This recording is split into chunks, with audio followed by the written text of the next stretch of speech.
the not very successful recruiters, they start every search with a blank sheet of paper. And that's a nightmarish situation because you need to connect with those prospects, you need to message them, they don't know you, the response rate is really low. What helps recruiters to stay in the game and be successful is the niche that they choose and they operate in. Welcome back, guys, to another video. I'm personally excited about this one because we've known each other for quite some time indirectly in the land of YouTube, but so happy to actually have a couple minutes with Michal himself, who actually has a pretty awesome background. Very fascinating. He did not start his career as a recruiter. We can kind of get into that in deep dive, but very excited to share a couple minutes and share his story with you all. And happy to also share my story with his audience and answer any questions too. But Michal, thank you so much for being here and very excited to chat with you. Yeah, same here. I mean, I've been seeing you for quite some time on YouTube. I guess we cannot miss each other there. You produced lots of videos. I recorded quite some. So yeah, there we are. But now we are finally meeting each other on Zoom, face to face, kind of.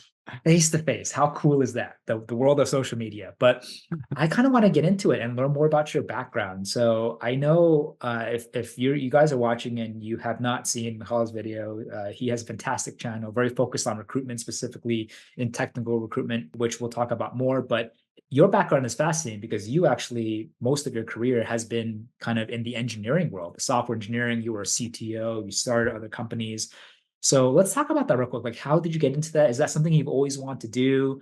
And what sort of stuff have you done throughout your software engineering kind of career before you got into recruiting? Yeah. So I used to be software engineer. I used to be the individual contributor years and years ago. And then I transitioned to being a CTO. So with my fellow co-founders, we started a business in Asia, in Bangkok, where I was the CTO. And when I was the CTO, I noticed that recruiters couldn't really help me to fill some of the IT roles that I was responsible for, and I had to grow the team relatively quickly. So I was engaged with one technical recruiter, not very helpful, another recruiter, not helpful, another recruiter, and my frustration grew over time. Eventually, I was just recruiting people myself to join the team. And when I moved back to Europe, I was like, hey, this is something I personally struggled with. And I know there are lots of people who are transitioning from non-technical field to the IT world. They struggle with the IT terminology and they need to engage with technical candidates. So why don't I create a channel to explain some of these topics, and then we built an academy with courses for these people who transition. Did you just start your own recruitment agency and are struggling getting your own clients? Are you thinking about starting your own agency but afraid to make the jump? Do you have your own clients but you're struggling to find the perfect candidates fast? Do you have a full-time job and want to do recruitment part-time to make more money on the side and have no idea how to? If you answered yes to any of these questions, please consider joining our private community. It is a trust-based community where recruiters around the world can support, collaborate, and work together on placements all around the year consistently. In this community, you will directly have access to the real open jobs of my team and of our members, and you will also have the chance to access trainings, events, giveaways, and much more. If you are part of this community, I communicate and work with you as if you were on my own team, and I'll do whatever I can to do a placement together with your client or candidate. So if you're struggling to get your own clients or candidates and you want a way you can make sure you can be busy all year round by having access to many more open roles, then this is something you need to look into. This is open to people around the world and is open for recruiters in every industry and experience levels, as we will always have a good number of variety of open jobs across sectors, markets, and industries. I'm really happy to say that within the first 30 days, we have already have a new member with minimal recruiting experience do his first placement that had a total fee of almost $30,000 US, and we are working hard to do many more this year. If you are interested and excited, there are only a limited number of spots open, so make sure you sign up quick at patreon.com/recruiterpreston. If you have any questions, please reach out to me on LinkedIn, Instagram, or Discord. We can set up a time to chat. See you on the other side. Wow, super interesting. So it just happened very organically with you. You were just not happy with the recruiters you were working with, and you're like, you know what, I'm going to do it myself. But a lot of decision makers, authority makers, or even high level executives like CTOs, a lot of them do recruiting, right? They spend and allocate a certain amount of time in their day-to-day to recruiting, as obviously that's very important. But not a lot of them actually make that whole switch, saying, I'm gonna go from a CTO to recruit myself to now dive headfirst into this recruitment field. So before the whole YouTube channel and everything, when you said you started recruiting, was there ever like a phase where you just started like you kind of left the CTO world and you became a solo recruiter, or you started your own agency, or like you did recruiting on the side? Like, was there any sort of like middle step for you? Yeah. So when I was the CTO, I was hiring and also recruiting, because if the pipeline is empty, you need to fill it in either with recruiters or yourself. So I started recruiting, searching for candidates on GitHub, and through a network, I started organizing events where people came. And then obviously I started approaching them with some of the opportunities we had in our teams.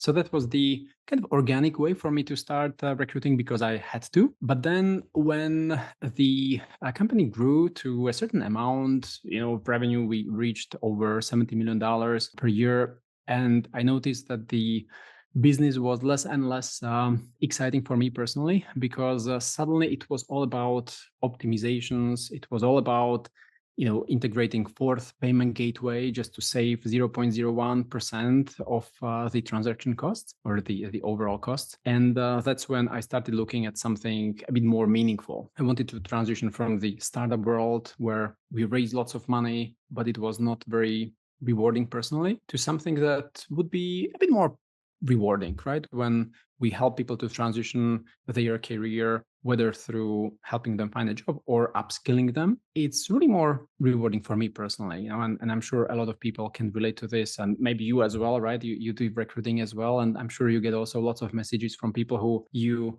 helped find a job, and then a year or 2 years later, they reach out and say, like, hey, this was a great endeavor. Thanks a lot. I relocated thanks to your help finding this job.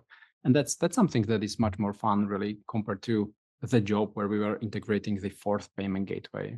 I think one of the biggest reasons why people come into recruiting and stay in recruiting is just the fulfillment aspects, right? I've been recruiting for a long time, and aside from obviously maybe like the money you can make or the success in your career or your title, all that aside, I think it's the wonderful phone calls or emails that you get from clients, or your customers or candidates saying, I've gotten my dream job, or like, I got a job from you and I love it. It changed my family's life.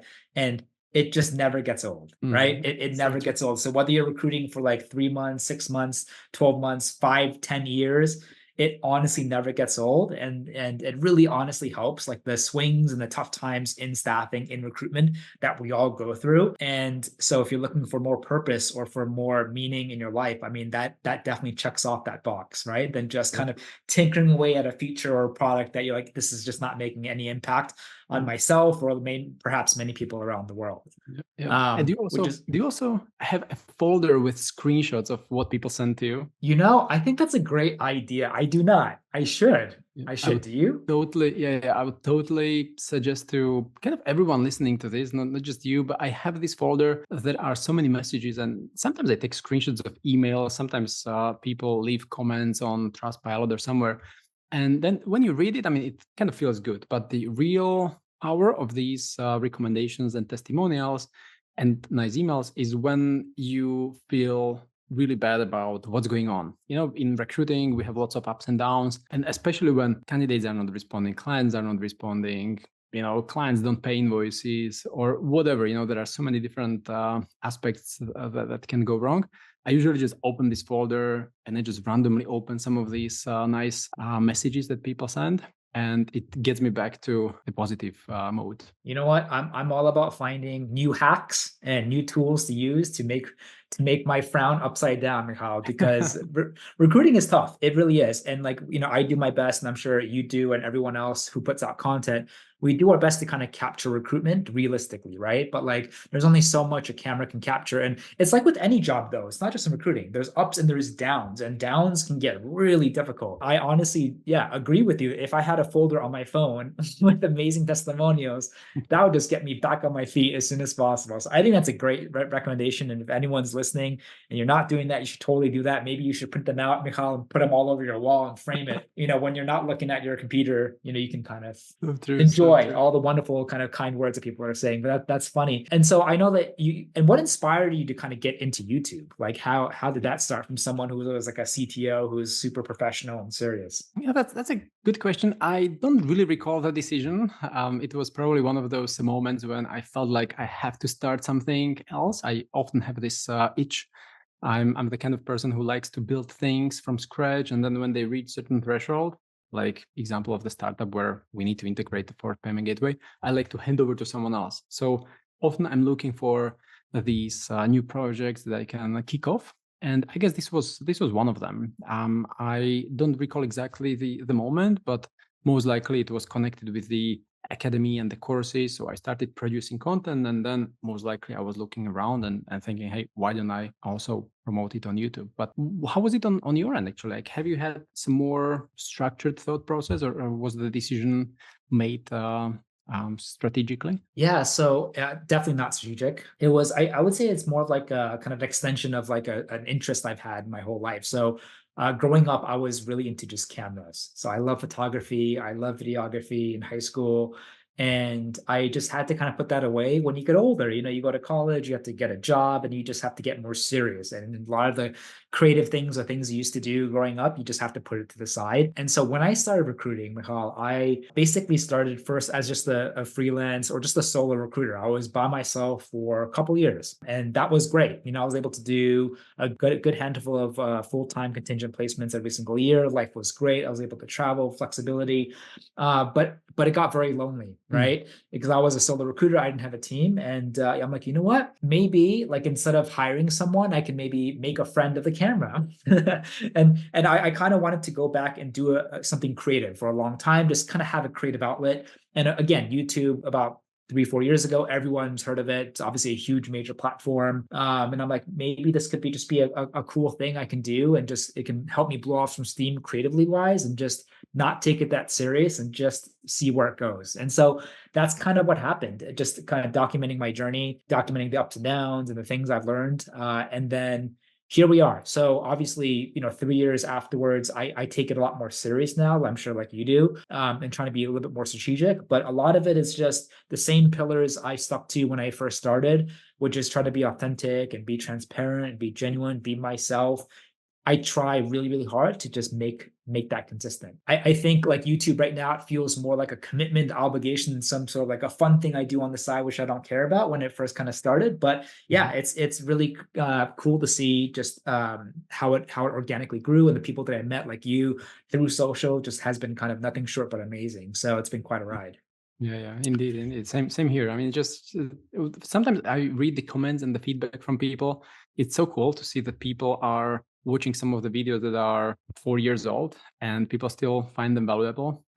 Some of the videos I recorded about technologies like databases and MySQL, and they are still valuable, and the technologies are still around. I should probably record also videos about some of these new technologies, but I shifted my focus on the YouTube channel to start talking to some other people who are recruiters to also learn from their experience. So I'm trying to find some balance between posting about those really technical topics, which is what I started with, and some more technical as some more engaging topics. But you do really a good job with some of the short videos talking about what's going on in the life of a recruiter. Those are very engaging. I appreciate that. So speaking of in the life, I know we're shooting this in 2024, where your focus, your niche is technology, right? Technical recruitment. And for the lack of a better word, tech recruiting has been brutally difficult and it continues to be very, very challenging moving forward. And so like, what have you done? What have you seen others do? Even like the students that went through your program, like how are people adapting to this market? Are there any kind of advice or strategies that you're following that can help people push through? And this can also apply for people who are not in technical recruiting, people who are in legal or healthcare recruiting, any type of recruiting. A lot of markets are being hit right now, right? So what are you seeing, and kind of like what are you encouraging people to do in tough times? Yep. Well, obviously 2 years ago we had the peak in technical recruiting. Probably a year ago as well, it was going really well. Lots of companies were recruiting people externally. It feels like for the last year they not just cut the budgets for external recruiters, but also cut the or restructure their teams. So we saw, for example, lots of demand for front-end developers, back-end developers, and now with some of the AI tools being able to co-create the code with developers, also companies are not hiring as many of them anymore. So they restructured. But then that also brings some new roles that are in higher demand. For example, cloud, DevOps, machine learning, data engineering, data analytics. So some of the people in our community, they shifted their focus from recruiting Java engineers to recruiting DevOps engineers or AWS cloud engineers. So that's one thing that definitely helps. And I've seen people also transition from technical recruiting to some other fields. Lots of people actually went from the external recruiting to internal corporate HR. And some of the people transitioned also to coaching, which is also what we have built over the last 2-3 years. So we have different verticals. One was recruiting, the other was the training, which we were already talking about, and the third one was the coaching business. So we are also coaching CTOs to get more and better opportunities. And as the time goes, we are kind of spending more time in some of these business lines. So now we are actually pushing further the coaching business because there is higher demand than there was 2 years ago. For sure. I think the coolest thing about recruiting is that you can go out there and work for yourself. And for any reason you want to go back and get a job or get a career, if you can show like a really good track record or accolades or milestones working for yourself in the external world, that's still very much high in demand on the internal world. I think some of the best internal recruiters have been, whether self-employed or they learned the agency world, right? And then they took those good habits and discipline into the internal world. I'm not saying internal recruiters today without external background is somehow worse or on a different level, but I also do know that external recruiting is so different from internal, right? We get measured KPIs, and you just go through a lot, I think, of like more entrepreneurial or sales experience that will help you develop a really good work ethic if you're able to push through and find success, or be okay with rejection and failure, which maybe it's at a different scale than as if like, you did not have that experience, right? And so that's why I always say that, if you want to do well in recruitment, specifically working for yourself or external, I think if you have a previous experience starting your own company or working in sales, business development, where it's like, you're starting every month from zero, you have to eat what you kill mentality, and you get faced with rejection every single day. People who are able to thrive or push through that, you just learn such more important skills, develop a really strong foundation that can set yourself up for success in anything that you do, recruiting or non recruiting. Right. Yeah. And so like whether you want to go into coaching, internal, external, you want to, scale your agency. I think there's so many things for anybody, depending on their interests and their strengths. Yeah, very well said. Really, very well said. When we say the word recruiter, it can be corporate recruiter, internal or external agency recruiter. So the word is the same, recruiter, but the ups and downs and the responsibility, it's totally another level. It's like we were comparing soldiers, some people who are playing safe in a safe field and others who are fighting in Ukraine against Russia, right? So that's how I see those external recruiters who are pushing hard. And it's, even if you think about how difficult it is mentally to overcome the rejection when you know that you need to make money to pay for team salaries, or if someone is a solopreneur, then of course they just need to cover their living costs, but still they may have a family. So just the pressure and the additional challenges that come with it, like that's another level. But people will come really strong out of this. There is something positive at least out of this situation. From your students that have gone through your program or the recruiters that what are some things that you see that really successful recruiters do? Right? Or what or they have that separates themselves from people who don't perform at a high level? Yeah, great question. One, I would say they niche down. So they, for example, choose a very small segment of Java engineers in Munich, in Germany, for example, which is moderately large city in Europe. And they just focus on that one specific segment of IT professionals. The huge advantage is that they build the network, the talent pool, they get the contact details of these people because it's just, let's say, 1,000 or 2,000 of them in that one city. So it's doable. As a result, they can recycle the talent pool faster. They don't have to start from scratch each search.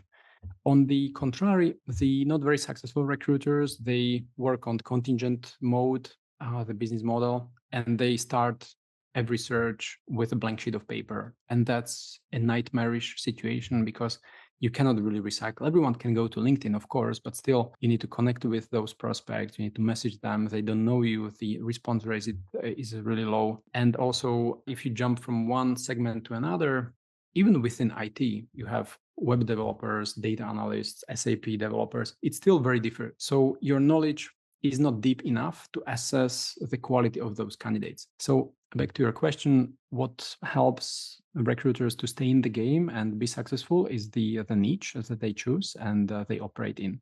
And the second, which I kind of mentioned, is the talent pool. So the stronger the talent pool within some niche, the easier it is. Just imagine you would have the list of 1,000 Java developers in Berlin, for example, and someone would come and say, "Hey, Preston, we are looking for a Java developer in Berlin," and then you just get the list, right? And like, oh, let me call these 5 guys out of 1,000, and right away you can make a placement. So that's the sweet spot. Why people are not there? I would say because it's no fun building that list. I had several challenges for some of our students to go through, and I saw how difficult it is for them to actually dedicate their time because the payoff is so distant. It may take 6 months or a year to reap the rewards of this effort, and often they are not willing to invest this energy. I'm really glad that you touched upon that, because unlike other businesses or line of work out there, recruitment, you got to have a longer time horizon. It's very difficult to start recruiting or go through a program, or you just start your agency and within 30 days do your first placement. It's possible, completely possible.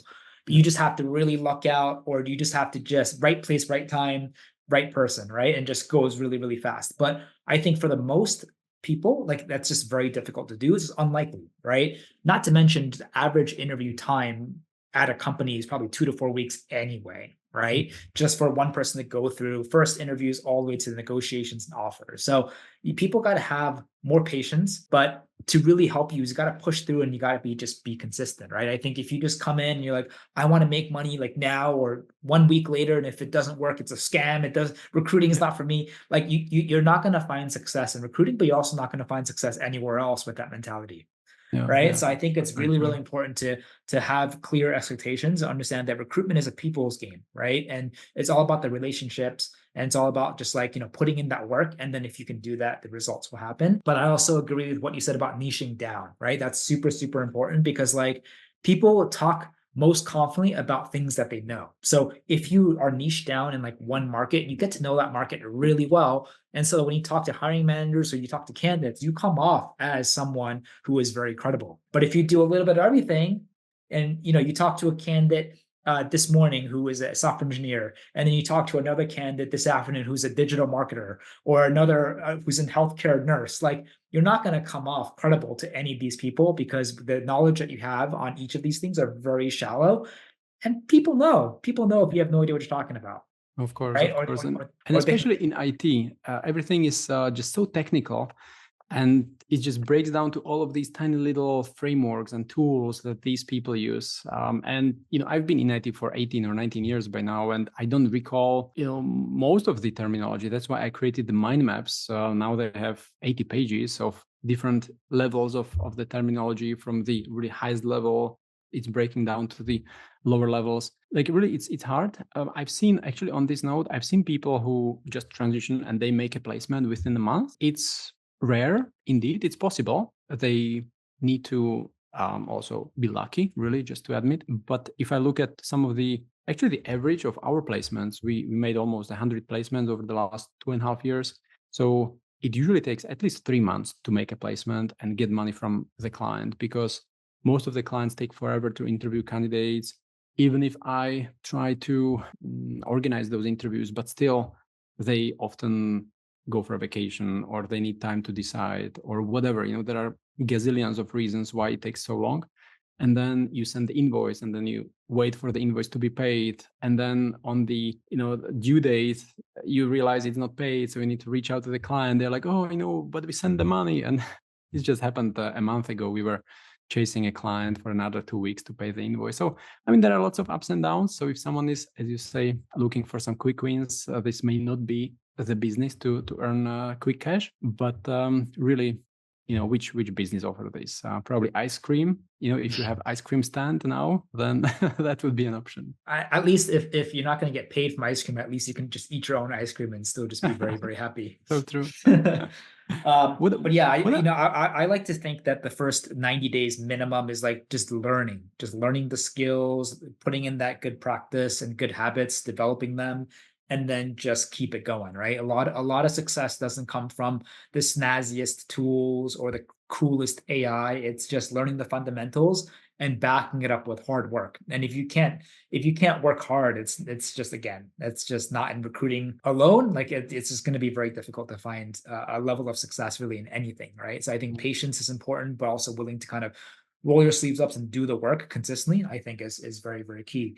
Now, I did want to ask, so I'm from the States and you're in Europe right now. And so I would gather that a lot of the students who go through your coaching program are probably from around the world, but I'm sure like a lot of them are in Europe. So like what are you seeing as like the key differences between recruiting in Europe versus like the US market for people who are curious? Yeah, we have people who join even from Japan or from the Caribbean, from Canada. So the huge advantage of YouTube is that it's all international. So that's also why people join from all of these countries around the world. Some of the differences are in the business development, because a lot of people who join our training programs, they are solopreneurs, which means they need to get their own clients to work for. In some of the countries, it's easier. In some of the countries, it's more difficult.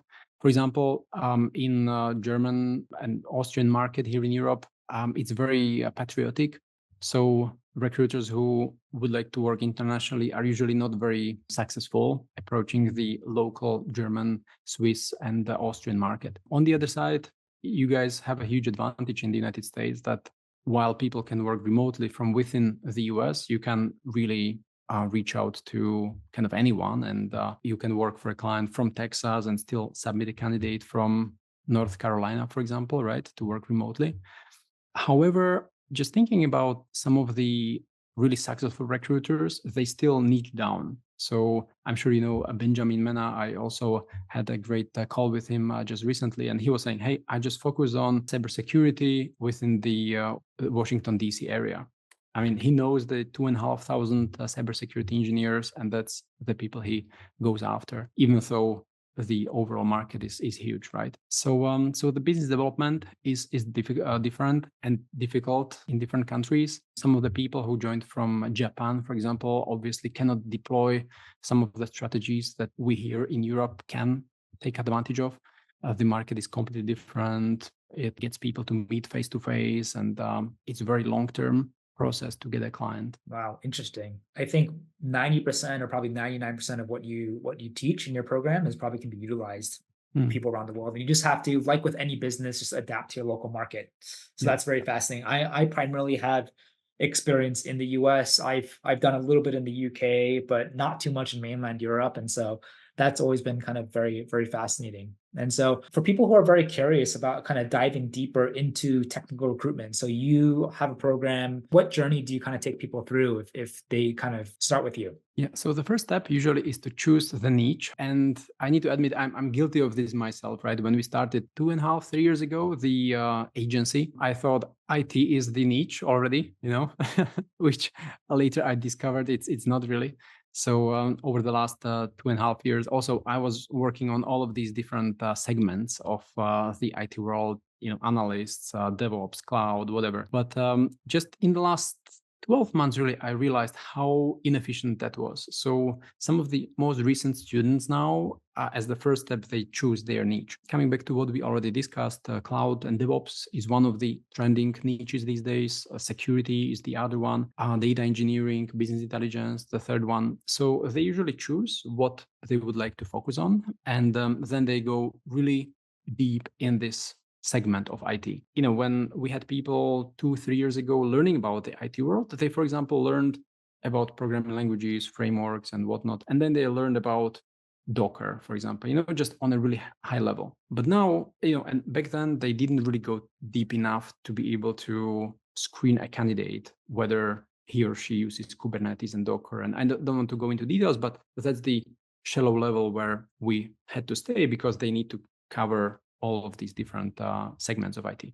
But now when they niche down, they go much deeper in terms of what is the technology all about? How do the engineers use it? What kind of questions to ask to figure out whether the person really knows what he or she is talking about, so that the recruiter can do a good job in screening the candidate and eventually send the best one to the client. So this is a huge kind of evolution over the last 2 years. And then we obviously go through the sourcing methodologies, which are the same whether you are in Europe or in the United States or Canada or the UK. One thing just popped in my mind. In India, for example, we have lots of people joining us from India, but the search tools are slightly different because they use Naukri and some other local databases. So we also, our students from India go to get through slightly different sourcing methods. But LinkedIn is kind of everywhere,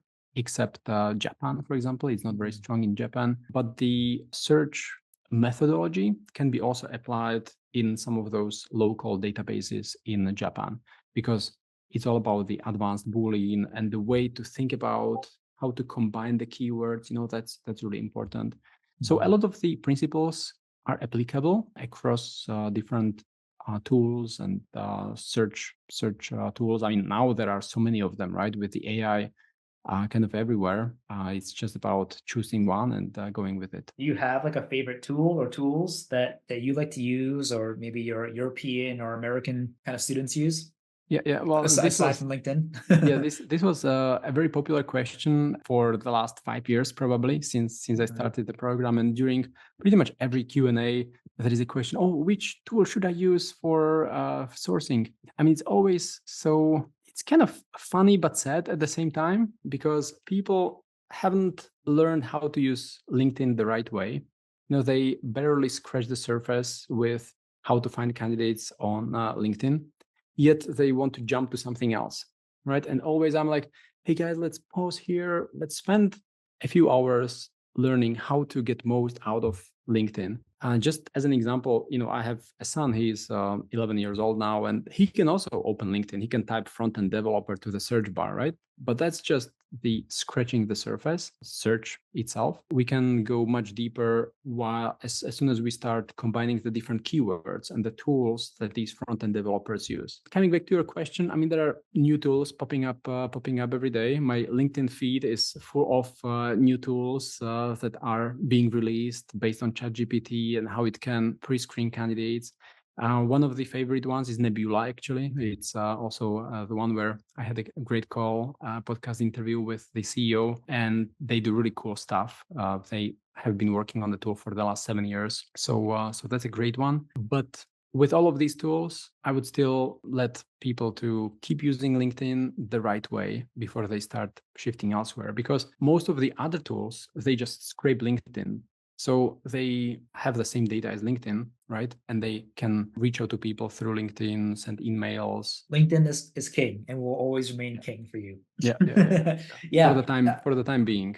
For the time being, I was just going to say, like, a lot of the tools out there are basically extracting data from LinkedIn and with less functionality.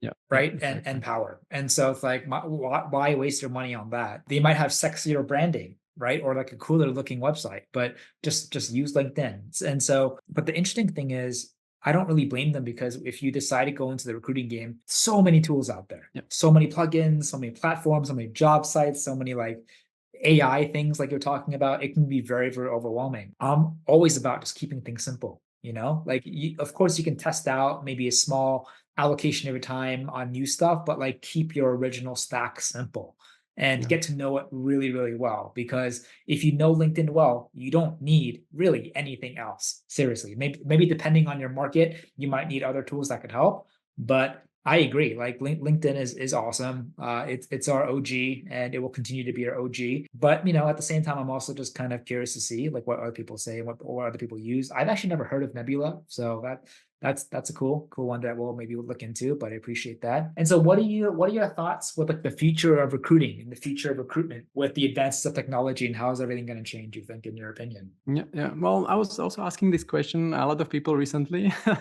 just to see whether we are staying in the game or not, or leaving the party now.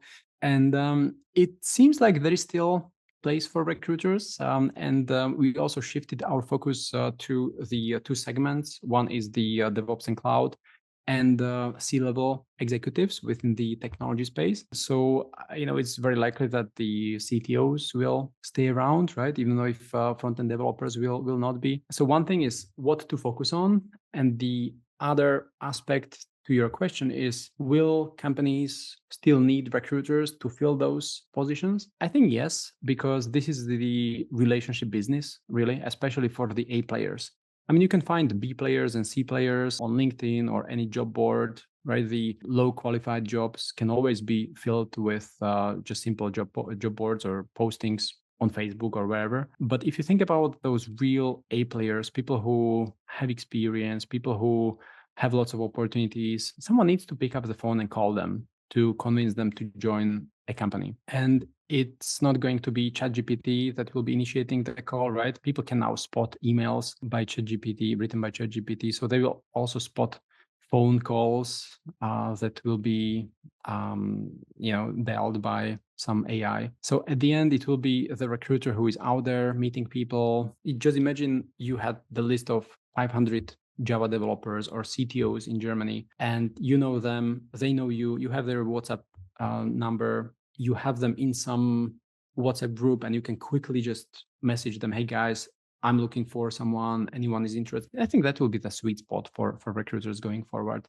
specialized with strong relationships, but not just with candidates, but also with businesses hiring. You touched upon it perfectly. We are a people-to-people business. It relies very heavily, not just on the quantitative skills, but also more the intangible soft skills, right? Just like, what is it like communicating with another human being, not a messaging bot? And more importantly, being able to utilize soft skills to get other human beings excited, right? There's only so much technology can do to get people excited, to pitch them. But if you actually talk to a human being who knows your background well, who can pitch effectively to your interests. I mean, it's technology and AI has a long way to go to even come close to what a human being can do, right? And so I think every industry has a fear like, oh my God, is AI going to take over? Or in our market, is there still going to be a need for recruiters? Like I still see it even now. Best in class. It's so there's so much irony. The best in class AI startups, right?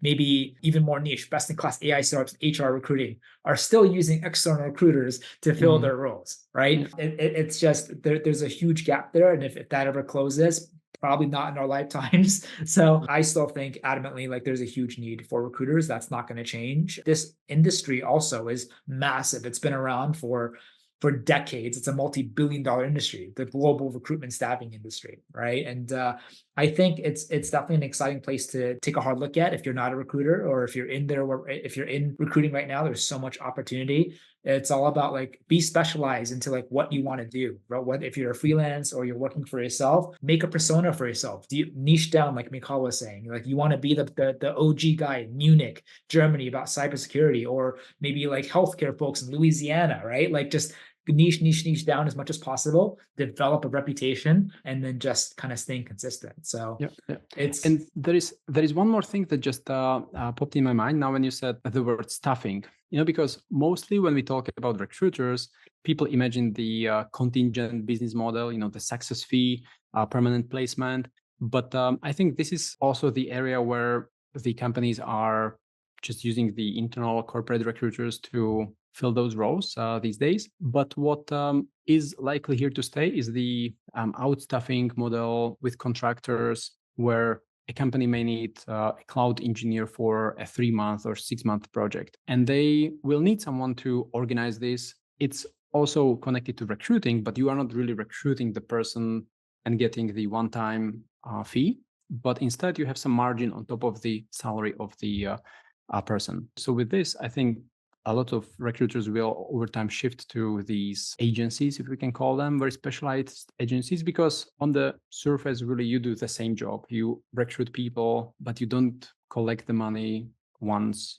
You rather collect it over a sequence of a few months. For sure. I mean, if most people had a choice to have stable weekly income versus, like a one-off monthly income, I think most people would choose that for just more stability and mental psychological ease, right? Standpoint. But in our industry, there's so many different business models. So you got the outsourcing, contracting, RPOs, we got the contingent, but you can also do retained. You can, it just goes on and on and on and on and on and on, right? So I think like, depending on what you want to do, depending on your strengths, depending on your interests, there is a place in recruitment for everybody. Also, the market is changing. For example, 2-3 years ago, our clients paid the deposit, which is not a retainer really, but it was a prepayment, just a small amount, $2,000-$3,000 or euros for new clients, just to show some commitment.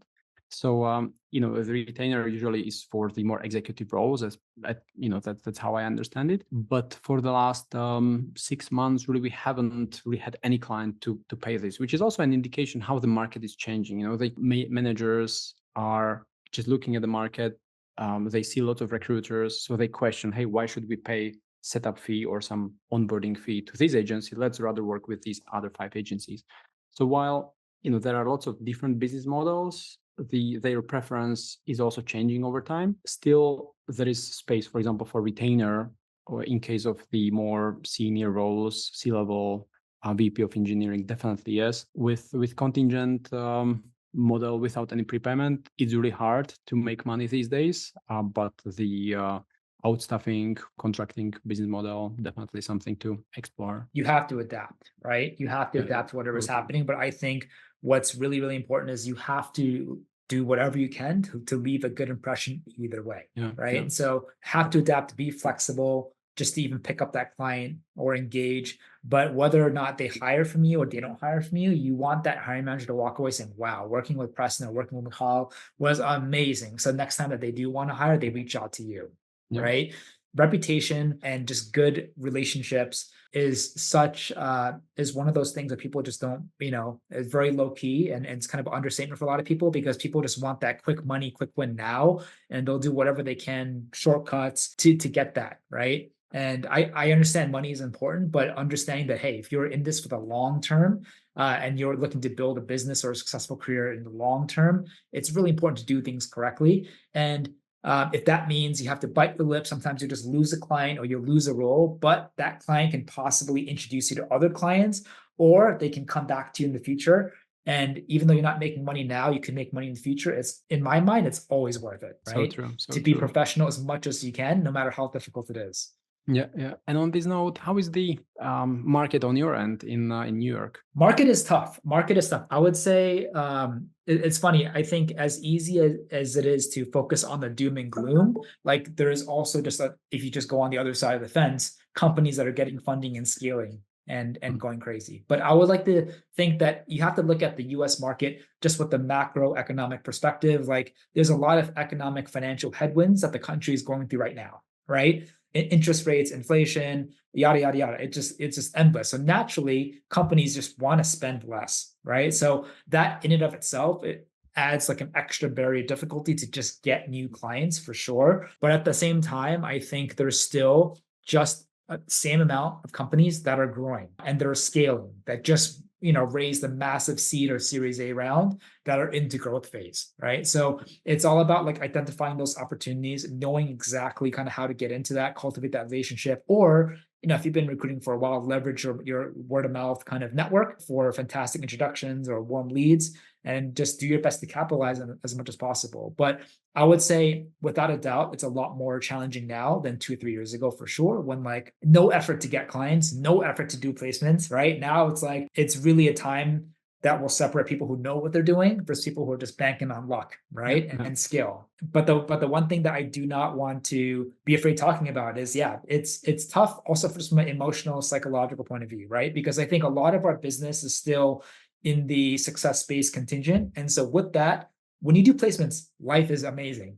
But if you don't do placements, life can get stressful very, very fast, right? Because it's like on and off, on and off, on and off. Just past 30 days, like there's so many offers on our end that just went the other way. And that like when you get a candidate, an offer stage, you can do whatever you can, right? To try to tip that needle, to have that candidate accept. But there's always that 5-10% where you do the best that you can and you just got to leave it up to the wind and see what happens, right? Like you're like, But then there are so many times like this year where I'm like, okay, like out of 5 offers, 4 of them for sure, I feel very strongly based on my experience and based on my relationship with candidates that they're going to go our way, and they're just going the other way, right? It's just like, it's just kind of nuts from that standpoint. We see more candidates that are continuing to interview after they get an offer. We see candidates that are not showing up on their first day more than ever. Oh. So I think just like the level of noise and competition is at a level I've never seen in my entire career, which is nuts. And it's a trickle down effect in terms of how it's affecting us, our livelihood and our business as like the middle person. But the good news is that, again, companies are hiring and there's still great opportunities out there, but it's not without its challenges. No, it's not without its challenges at all. It's been tough.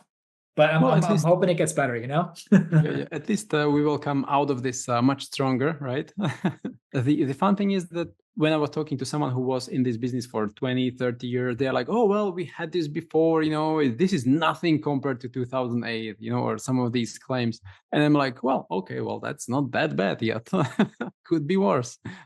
Yeah, like I think there's a lot of people that are just happily waiting on the sidelines. Like, money is not an issue, or they just have tons of cash. Or like, I'll just wait and do nothing for 8 months. But I think the fun and the challenge with me is like, I want to just be able to produce in every market condition and just find a way. And I think when things get difficult, it just forces you to be creative or look at things differently, right? Force you to adapt. And I think that's cool. Like I embrace it. I embrace the difficulty. I kind of like the feeling of being challenged or like your back's against the wall, because for some reason I think that's where I do my best work, which is another reason why I just love contingent searches even now, even though we have a lot of opportunity to make a lot of them retain or get money up front.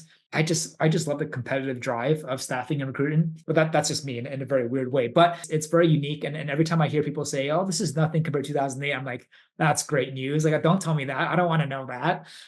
Because 2024, 2023 is very challenging, and it continues to be very, very challenging. But I guess it forces the people who are taking this seriously to kind of step up a little bit and see what's going on. How else can we produce? How else can we continue to create value for clients here and for candidates, and still trying to push alive, So I think standing on the sidelines is not really an option for us. And we still want to be very active, hands-on, and produce. But yeah, it just forces you to do things a little bit differently or to think differently, and then to kind of do the best that you can. Yeah, well, I like this mindset a lot. And also there was a little business advice on top of this, or financial advice, we can say, having lots of cash would help, definitely, It always helps. So it always helps indeed.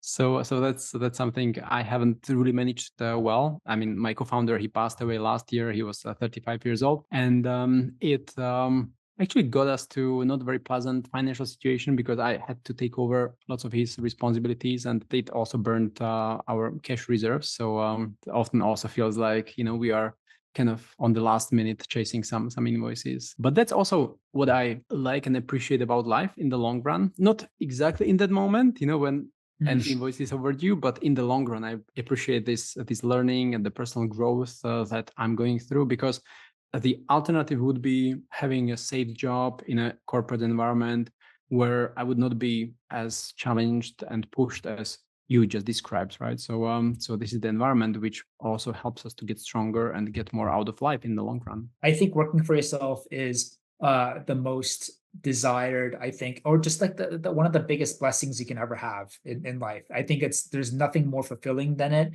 rewarding than it. But if you really want that, you also have to accept and embrace what comes with that territory. It's the other side. You have to be willing to sacrifice. You have to be willing to take that pain, working with risks and manage cash flow and so much other stress that you would have to deal with, that you don't have to if you just have a stable job, right? So I think a lot of people kind of want that nice car, they want that nice goal, but they're not willing to do or go through what it takes to get it, right?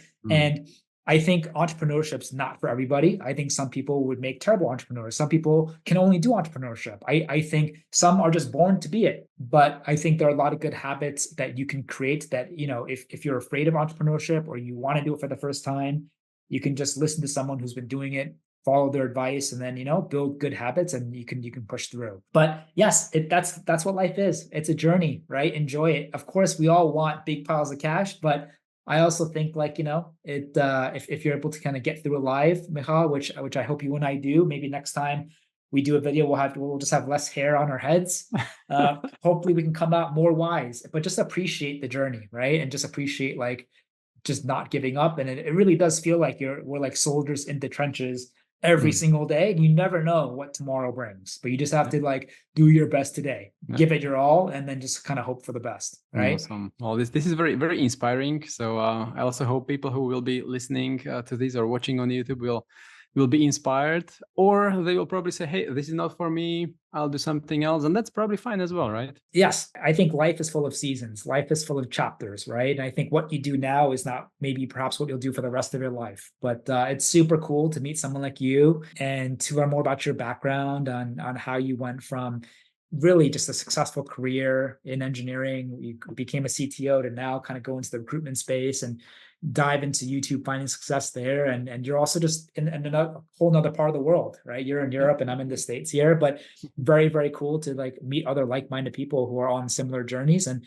kind of hearing more about, what's making you tick and kind of what makes you excited for the future. So I think if you're listening and you're watching this and you want me and Michal to do more videos together, please comment down below and go ahead and like that video. We could totally use it. It's a tough market for all recruiters out there. And so any single like would really make our day. But if you really are fascinated about tech recruiting, you really want to learn more, I think Michal has a wonderful program. He has also just created amazing products like the Mind Map, which is a beautiful visual that can really help you understand just the inner workings of tech and what you need to know to be a successful tech recruiter.